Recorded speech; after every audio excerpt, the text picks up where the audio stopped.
Olá, queridos amigos. Eu sou um servo de Deus. Essa é a nossa gota de sabedoria de hoje. Gente, nós estamos praticamente finalizando a nossa série. 26ª gota dessa série, a fé no seu devido lugar. Antes eu quero mandar um abraço e também fazer uma gratidão à Primeira Igreja Batista em Uruçuca. Me receberam tão bem esse final de semana. Eu louvo a Deus pela vida de vocês. Um abraço a todos, ao pastor, às pessoas da igreja, a todos vocês, um grande abraço. Quando eu comecei a pensar na estrutura do que é ser, do que é viver e do que é compreender a minha existência, algo que veio muito forte ao meu coração foi justamente a Bíblia. Em vários momentos, Paulo escrevendo, por exemplo, a Timóteo: conheça-te a ti mesmo. Isso marcou muito a minha vida. A Bíblia tem esse convite, e é um convite transcendental para viver uma dinâmica de experiência cristã, onde o ser humano se conhece, onde ele busca conhecer as suas origens.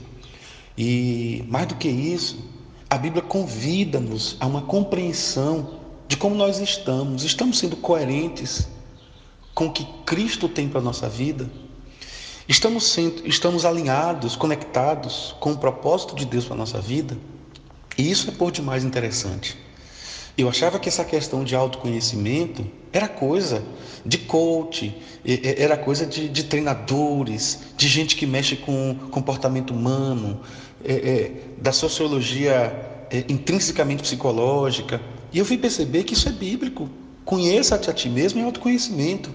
Então, se formos prestar atenção nesse texto que vamos finalizar essa série, no máximo mais 3 gotinhas, olha que coisa interessante.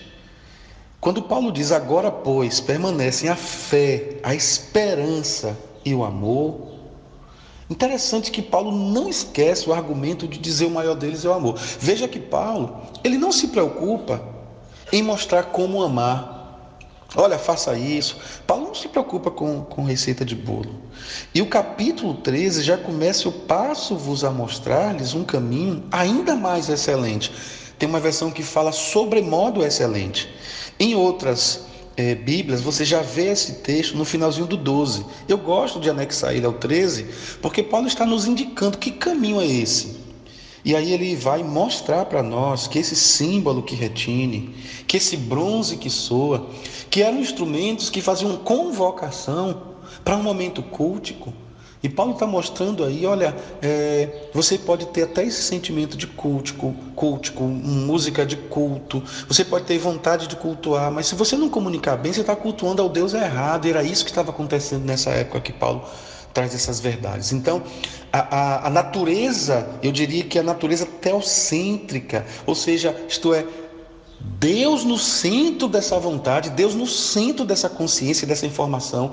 É Deus puro, é a natureza de Deus o amor, é a pessoa de Deus o amor. Então, esse capítulo, ele é cristocêntrico, ele é teocêntrico. Cristo está no centro, Deus está no centro. Eu diria que é espiritocêntrico, o Espírito está no centro, tentando nos informar a durabilidade, a eternidade do amor. E é engraçado que ele quer mostrar o seguinte: tanto agora quanto no futuro, o amor precisa ser o gestor da nossa vida cristã.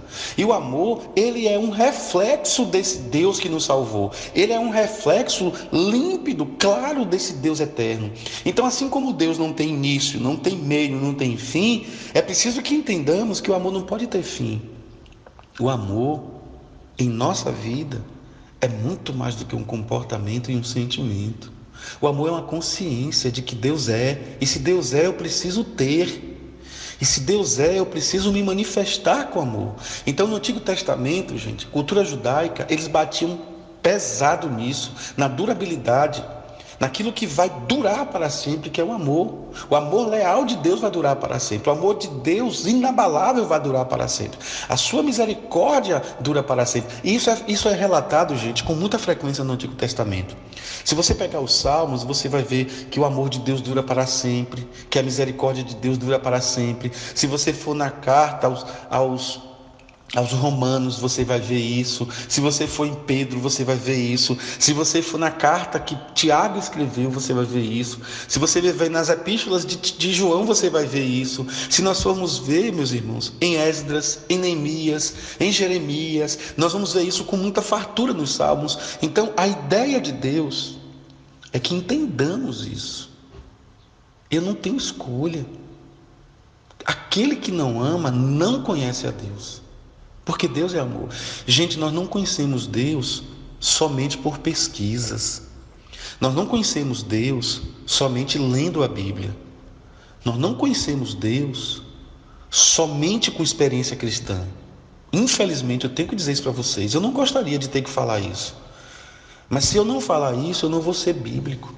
Então, Paulo está nos mostrando no capítulo 13 que aqui as pessoas têm evidências espirituais, conhecimento bíblico, conhecimento de ciências. Nós temos aqui gente com vontade de se tornar mártir por amor do Evangelho, dando a própria vida. Então, Paulo está dizendo o seguinte: tudo isso é em vão se não tiver o amor. Oh Deus, me ajuda, Senhor. Me ajuda de fato a compreender o amor de Deus. Oh Deus, como eu me vejo distante disso.